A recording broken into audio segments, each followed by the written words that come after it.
चलिए हेलो। आ रहा आवाज आ रहा है? हाँ। चलिए ठीक।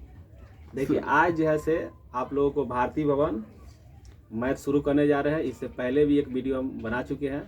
ये जो है से क्लास मेरा दूसरा क्लास है और किताब जो है से हम लोग का भारती भवन है और इसको पढ़ेंगे हम लोग, समझाने का आपको कोशिश करेंगे और आप लोग समझेंगे। और पेन और कलम कॉपी जरूर आप सामने रखिएगा ताकि इसको बनाने का भी कोशिश कीजिएगा साथ में, तो ज़्यादा बेहतर रहेगा आपको। देखिए आपको हम एक्सरसाइज जो है से एक का बी है ना, ये शुरू करने वाले एक का बी, एक का ए जो है से पहले हम बना चुके हैं। ये आपका जैसे एक्सरसाइज जैसे ए का बी है और इसमें जैसे पहला किताब जो पहला सवाल जो है भारती भवन के बुक से जैसे दिया हुआ है कि रिक्त स्थानों को भरे।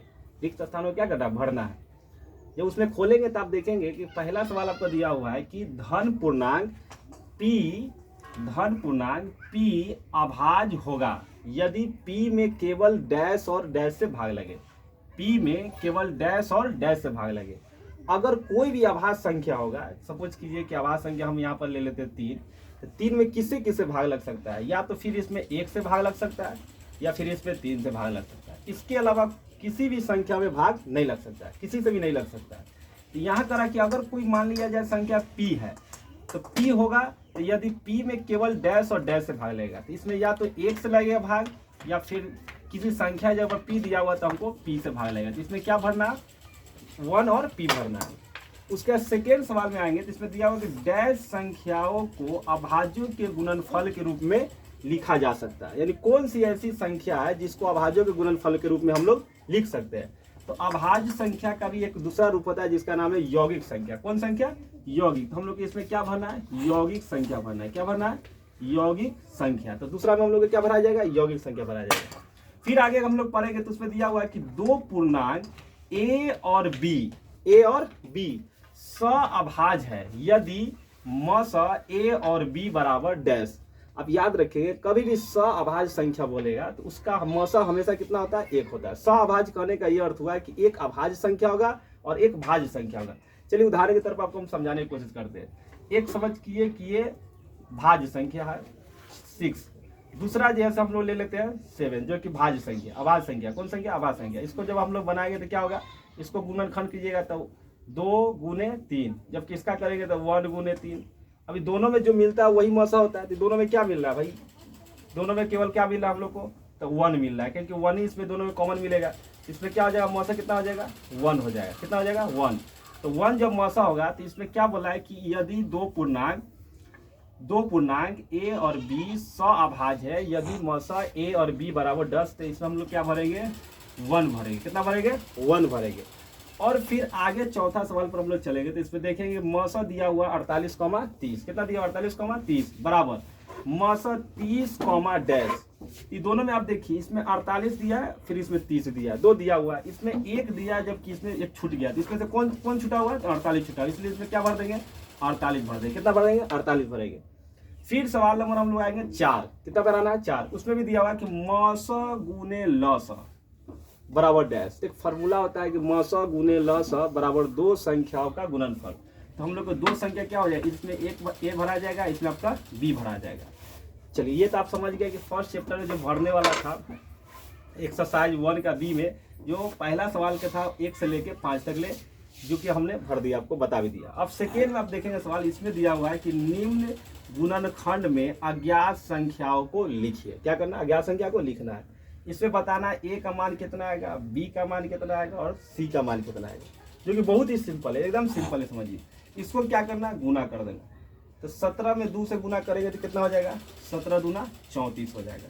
यहाँ पर भी 2 लिखा गया जो कि छूट गया हमसे, देखिए। फिर उसके बाद जैसे 34 में 2 से गुना करेंगे तो कितना हो जाएगा, 34 दूना 68 हो जाएगा। फिर इसमें भी 68 से भी 2 से गुना करेंगे तो 68 दूना कितना हो जाएगा, तो 128। कितना हो जाएगा, 128। और आपसे पूछे कि ए और बी का मान बताइए तो ए बराबर आपका 128 हो जाएगा, बी बराबर जैसे आपका कितना हो जाएगा, 68 हो जाएगा, और सी बराबर जैसे आपका 34 हो जाएगा। यही तीनों आपका क्या होगा, आंसर होगा। ये क्या होगा, आंसर होगा। सेम ऐसा ही संख्या थोड़ा सा चेंजिंग करके आपको सवाल नंबर दूसरा में दिया जा रहा है, जो कि आपको हम बताने का कोशिश करेंगे। ये सवाल आप देख सकते हैं, इसी सवाल नंबर दूसरा का ये दूसरा है। इसमें देखिए डब्बा बनाया गया है, इसमें आपको भर के बताना है कितना भरा है। आप देखिए इसमें 3 डब्बा दिया हुआ है, इधर में इसका 2 दे दिया, इधर दे दिया। अब देखिए इसको सिर्फ 2 ही संख्या दिया हुआ है, 72 और 8, 72 और 8। अब बताइए यहाँ गुना का चिन्ह दिया है और यहाँ पर यह क्या दिया हुआ, खाली डब्बा दिया हुआ। तो बताइए कि 8 में कितना से गुना करेंगे कि 72 हो जाएगा। तो सिंपल है कि 8 में आप 9 से गुना करेंगे तो 72 हो जाएगा, क्योंकि 8 9 कितना होता है, 72 होता है। 3 डिब्बा दिया होता है, तीनों डिब्बा में कितना कितना से गुना करके लाएंगे कि 8 हो जाए। तो आपको मालूम है कि 2 गुने 2 यानी कि 2 दूना 4, 4 दूनी 8 हो जाएगा। अब यहाँ पर आप दिमाग लगाइए कि 9 में कितना से गुना करें, 2 ऐसे संख्या लेंगे जो गुना करने पर कितना आ जाए, 9 आ जाएगा। तो 3 3 ले सकते हैं आप लोग, 3 गुने 3 लीजिए, कितना हो जाएगा, 9 हो जाएगा। बहुत सिंपल था, कुछ भारी सवाल था नहीं। उसके बाद अब आइए सवाल नंबर तीसरा में देखना है कि निम्नलिखित का अभाज्य गुणनखंड करें। क्या करना, अभाज्य गुणनखंड। अभाज्य गुणनखंड लोग बचपन में नहीं पढ़ता है, लोग 6 क्लास 7 क्लास आपने पढ़ा होगा। इस तरह करके सिंपल आता है। सब कुछ 124 को हमको अभाज्य गुणनखंड करना है। आइए अभाज्य गुणनखंड करते हैं। इसमें 2 से लगाएंगे तो 2 छक 12, 2 दूना 4, फिर 2 से लगाइएगा तो 2 तिया 6, 2 एकम 2, यानी कितना हो गया, आप किसी से कटेगा नहीं। ये कितना हो जाएगा, 2 गुने 31। इसको और अच्छा से लिखने के लिए क्या करेंगे कि 2 पावर 2, यानी कि 2 2 बार आया और 31 एक ही बार है तो 31। इतना ही आपके किताब में दिया गया होगा, बुक में इतना ही आंसर दिया गया। जिस तरह से 144 का अभाज्य गुणनखंड की है, उसी तरह 156 का भी हम लोग को क्या करना है, अभाज्य गुणनखंड करना है। 156 का अभाज्य गुणनखंड आप देखिए, हम करके आपको सामने दिखा देते हैं। 156 का अभाज्य गुणनखंड 2 से लगाइएगा तो 2 7 14, 2 8 16 हो जाएगा। होगा कि नहीं, एकदम होगा। फिर 2 से लगाइएगा तो कितना हो जाएगा, 2 तिया 6, 2 9 18। अब 3 से लगाइएगा तो कितना हो जाएगा, 13 तिया 39। अब किसी से ये लगेगा ही, इसमें क्या करेंगे, 2 गुने 3 गुने और 13। इसको और अच्छा से लिखने के लिए करेंगे 2 पावर 2 गुने 3 गुने 13। यही आपका जैसे क्या होगा, राइट आंसर होगा। एक और बचा हुआ सवाल जिसपे करा कि 140 का भी करना है। कितना करना है, 140 का। तो इसको मिटा देते हैं सबसे पहले, और आप लोगों के सामने 140 कम करके बता देते हैं। 140 का देख लेंगे आप लोग, बहुत बढ़िया से देखिए, कुछ भारी नहीं है सवाल, सब सिंपल होता है।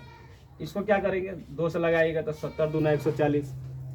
फिर उसके बाद 2 से लगाइएगा तो कितना हो जाएगा, 35 दूना 70। उसके बाद कितना से लगाइएगा, 5 से लगाइएगा तो 5 7 35। 140 का कितना लिखेंगे हम लोग, लिखेंगे 2 गुने 5 गुने 7। इसको करेंगे 2 के स्क्वायर गुने 5 गुने 7। यही आपका क्या होगा, आंसर होगा। एक सवाल और इधर में 5 पे देखेंगे, 5005। ये सवाल कई बार बिहार बोर्ड में पूछ चुका है, इसलिए आपको इसको देखना भी है। इसको लोग यादें कर लेता है, लोग बहुत सारा लोग याद रहता है। जैसे इसमें देखिए, इसको हम पहले से करके रख दिए। सबसे पहले इसे 5 से लगाइएगा तो आपका 1001 लग जाएगा। फिर 7 से लगाएंगे तो 143 बार में। फिर आप 11 से लगाइएगा तो 13 बार में कट जाएगा। कितना करना है, 5 गुने 7 गुने 11 गुने और 13। ये आपका आंसर हो गया। इसमें कुछ दोबारा है नहीं कि दोबारा उसको हम कर दे बढ़िया से। फिर एक लास्ट सवाल दिया है, सवाल नंबर तीसरा का जो है से ये 55 नंबर सवाल है और लास्ट है आपका। इस पर क्या करना है कि 32,707 का अभाज्य गुणनखंड करना है। तो इस पर देखिए पहले सब लगा दिए, 2 से लगाइएगा तो 16,380 हो जाएगा। फिर 2 से लगाएंगे तो 8190 हो जाएगा। फिर 3 से लगाएंगे तो 1365। उसका इस तरह करके निकाल दिया। इसमें कितना आया है, 2 गुने, फिर उसके बाद 2 3 बार है तो 3 बार लिख देंगे। उसके बाद 3 कितने बार है, 2 बार है तो 2 बार लिख देंगे, 3 गुने 3। 5 एक बार है तो 1 बार 5 लिख देंगे। उसके बाद 7 है तो 7 लिख देंगे, फिर 13 लिख देंगे। अब यहाँ देख लेंगे 2 कितना बार आया, 3 बार आया तो 2 का पावर 3। 3 कितना बार आया, 2 बार आया तो 3 का पावर 2। और उसके बाद कितना है, 5 गुने 7 गुने 13। यही आपका क्या हो गया, आंसर हो गया।